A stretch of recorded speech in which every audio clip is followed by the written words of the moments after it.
오늘 말씀을 보면 예수님께서 한 병자를 고치는 내용으로 시작하죠. 그 사람은 벙어리인데 귀신 들린 자입니다.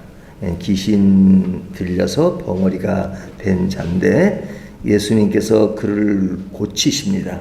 그러니까 사람들이 어떻게 반응하죠? 14절을 보면 사람이 말하는지라 무리들이 놀랍게 여겼으니, 놀라운 일이죠.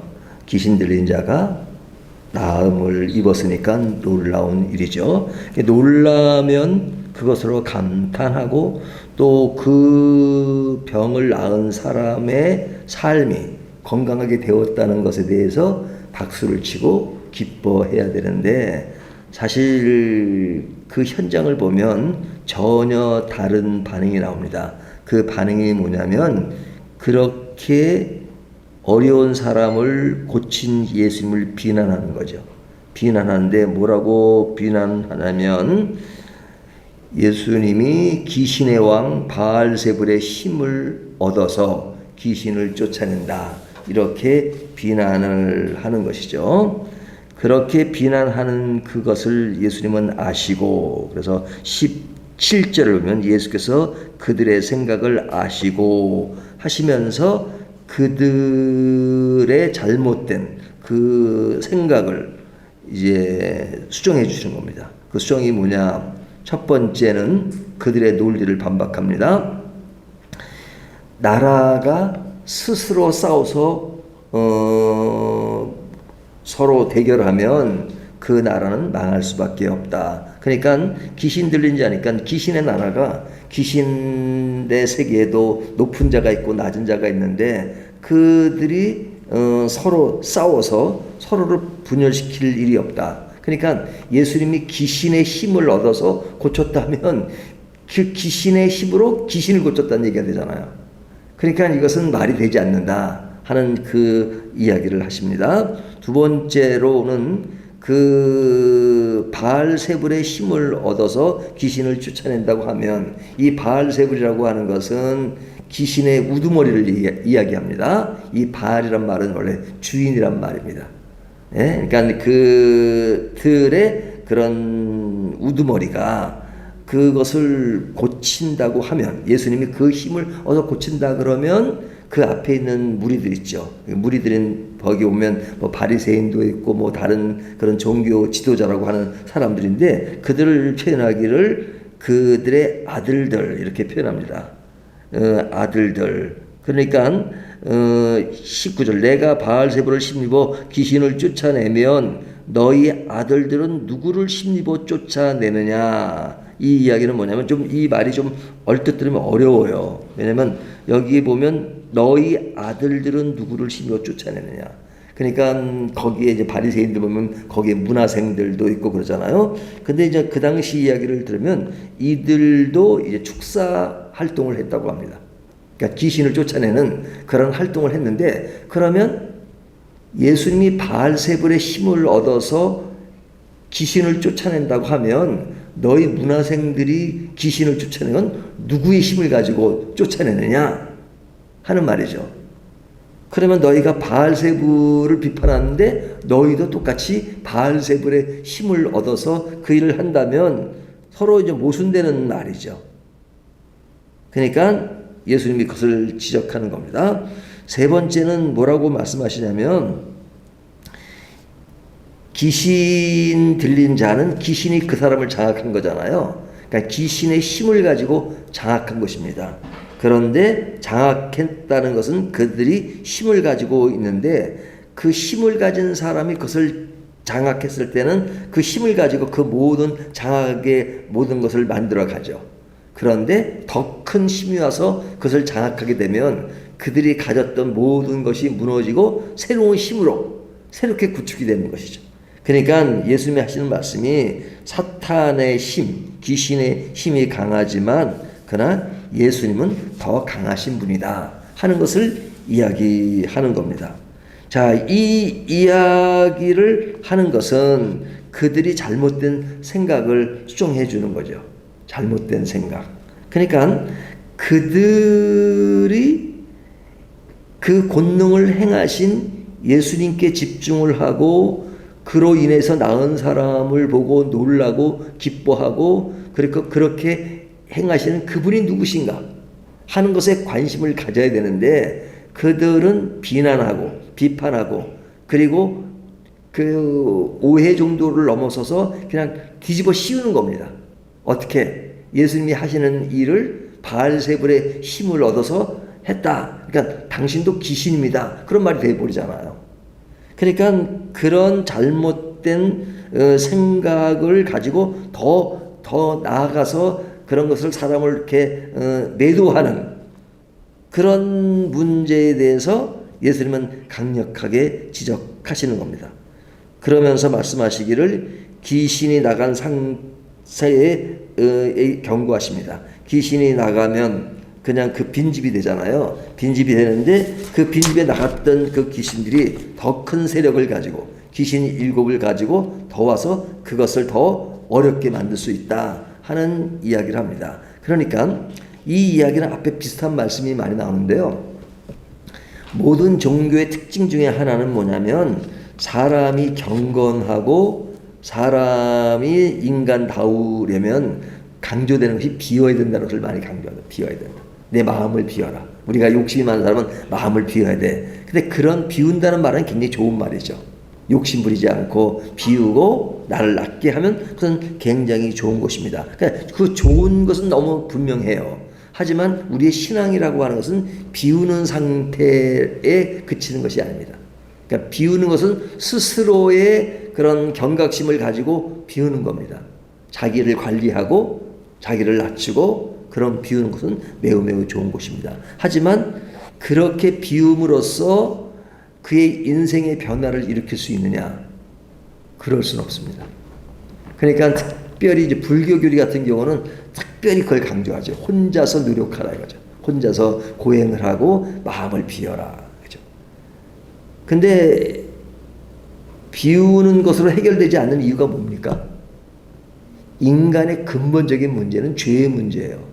그러니까 죄의 문제가 해결되지 않는 한 그 어떤 것도 부분적으로는 위로가 될 수 있고 또 진통제를 낳은 것처럼 잠시 그런 아픔을 통증을 해결할 수는 있을지 모르지만 근본적인 치유가 안 돼요. 근본적인 치유는 비우는 것보다 더 큰 것이 필요합니다. 그것이 뭐냐면 채우는 겁니다. 채우는 겁니다. 뭐로 채우는 거예요? 하나님의 말씀으로 채우는 것. 또 성령으로 채우는 것. 성령으로 가득 찬 것. 성령 충만하다는 것은 성령으로 가득 채워진 것을 말하잖아요. 그러니까 기독교의 기본 신앙의 원리는 비우는 것이 목적이 아니라 채우는 것이 목적입니다.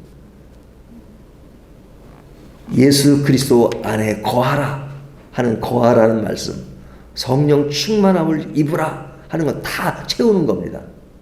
그렇기 때문에 비운 상태에서 채우는 것은 굉장한 의미를 가지고 있죠. 근데 그 채우는 것을 사람들이 모르고 비우는 것만 알면 반쪽이죠, 반쪽.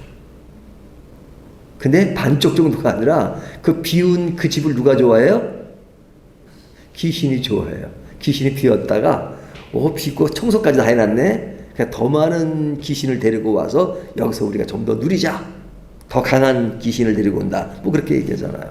그냥 더 악해질 가능성이 많죠. 그렇기 때문에 늘 우리는 충만함으로 채우는 것입니다. 이 메시지를 통해서 강조되고 있는 것은 뭐냐면 예수님이 누구신가를 늘 생각하라는 겁니다. 예수님이 누구신가? 뭐 오늘 본문뿐 아니라 성경 전체를 통해서 우리가 삼일체이신 하나님은 누구신가? 예수님은 누구신가? 성령님은 누구신가? 하는 것을 잘 이해하는 것이 성경 전체를 이해하는 겁니다.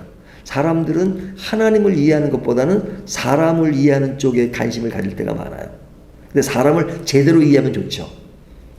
근데 사람의 비중을 두고 그 사람이 어떻게 하면 성공하고 어떻게 하면 충족하고 어떻게 하면 많아지고 하는 쪽에만 자꾸 신경을 쓰다 보면 하나님은 부수적인 분이 되시죠. 그것을 위해서 하나님은 따라와야 되고 보충해 줘야 되고 그리고 사람에게 그냥 필요에 헬퍼가 되는 정도로 하나님을 생각하는 경우가 많죠. 하지만 성경이 우리에게 말씀하시는 근본적인 것은 사람이 중심이 되는 것이 아니라 하나님이 중심이 되게 된다. 제가 어제 말씀했던 기도에 대해서도 주체가 사람이 아니라 하나님이라는 것을 말씀하죠. 하나님의 마음이 어떤 것인가를 헤아리는 것이지 늘 사람의 입장만 생각하고 거기에 맞춰주기를 원하는 것은 신앙의 반쪽이다 이거죠. 반쪽으로 가면 안 되고 전체로 가야 되는데 그것 중에 가장 중요한 측면은 뭐냐면 우리가 믿는 하나님이 누구신가, 예수님이 누구신가, 그것이죠. 그 하나님이 누구신지를 알면 그가 하시는 일에 관심을 갖게 되죠.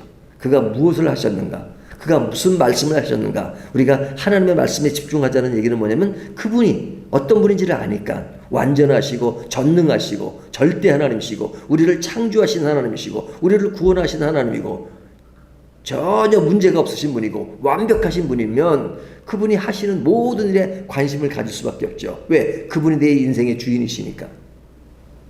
그래서 그가 하시는 말씀이 중요하고 그가 행하시는 사역이 중요하고 그가 행하시는 모든 것이 중요하잖아요. 그러니까 모든 것이 집중이 거기 되는 겁니다. 신앙의 본질은 그분에게 집중하는 거예요. 왜? 그분이 완벽하니까. 나는 완벽하지 못하니까 그분에게 붙어 있으면 그 힘을 얻어서 완벽해질 수 있는 그런 방향으로 갈 수 있으니까. 그런데 불완전하고 완전하지 못한 인간에게 집중하면 거기에는 문제가 많으니까 문제를 막 파헤치고 하면 파헤칠 만한 이론과 그런 이야기들은 엄청 많죠. 그 이야기들을 펼쳐놓으면 노벨 문학상도 받을 수 있고 무슨 상도 받을 수 있고 그래요. 인간을 파헤치니까. 하지만 해결은 안 돼요. 해결은 안 돼요. 해결되는 것은 오직 하나님 외에는 없어요. 그러니까 문제 해결이 가능성의 주체이신 하나님을 향해야 되는데 자꾸 인간에게 향하면 복잡하기만 한 거죠. 그 복잡한 것이 사람들에게 인기를 끌 때가 있지만 그러나 복잡한 것으로 끝나요. 복잡한 것을 분석하는 것은 굉장히 중요합니다. 인간을 바로 아는 것은. 하지만 기결점은 어디가 돼야 돼요? 바로 하나님이 되셔야 되는 것입니다. 그러니까 이런 말씀이 주어지면 사실은 하나님이 누구신가, 예수님이 누구신가, 성령님이 누구신가 하는데 이들은 그것에 집중하기보다는 도리어 예수님을 비난하죠. 바알세불의 힘을 얻었다고. 그분이 하시는 사역이 어떤 것인지를 알고 하나님이신 그분이 권능을 행하시는 것을 알아야 되는데 그런 비난을 하는 것.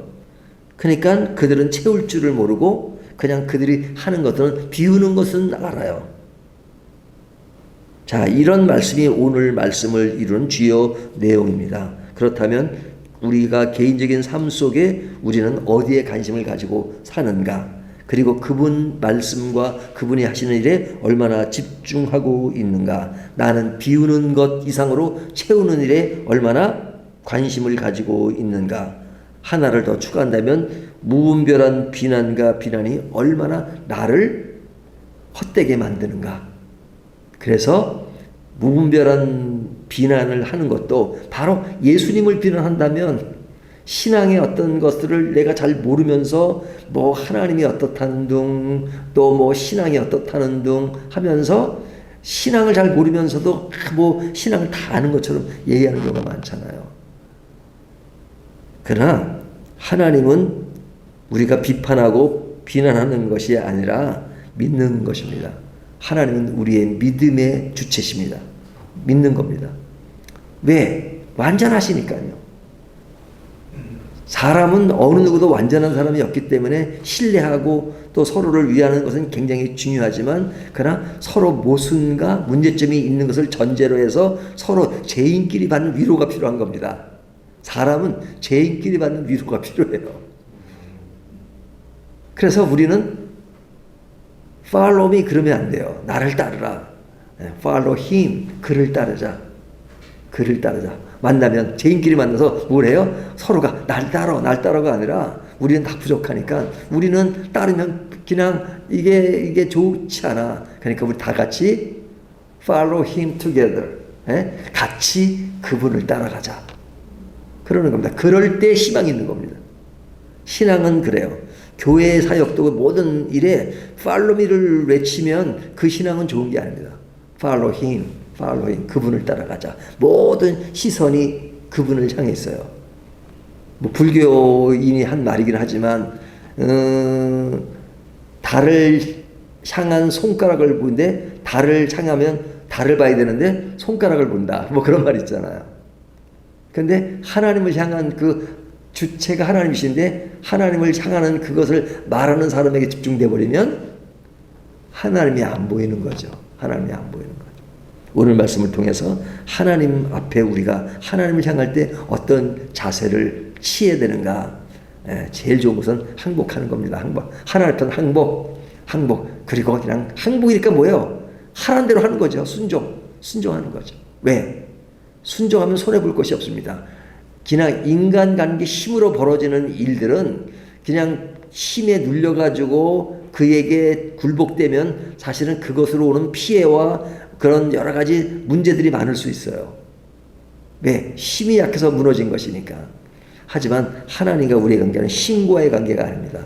완전하신, 우리를 창조하신 분이고 우리를 구원하신 분이고 영원히 우리를 책임지실 분이고 영원한 나라를 만드실 분이고 확실하게 우리를 사랑하시는 분이기 때문에 그분 앞에 순종하고 항복하면 우리의 삶은 완전히 새롭게 되는 것입니다. 왜? 그래서 예수님은 말씀하시는 너희는 새로운 피조물이라 그렇게 말씀하셨잖아요. 새로운 피조물로 만드시는 예수님께 집중하는 저와 여러분이 되시기를 주님의 이름으로 축원합니다.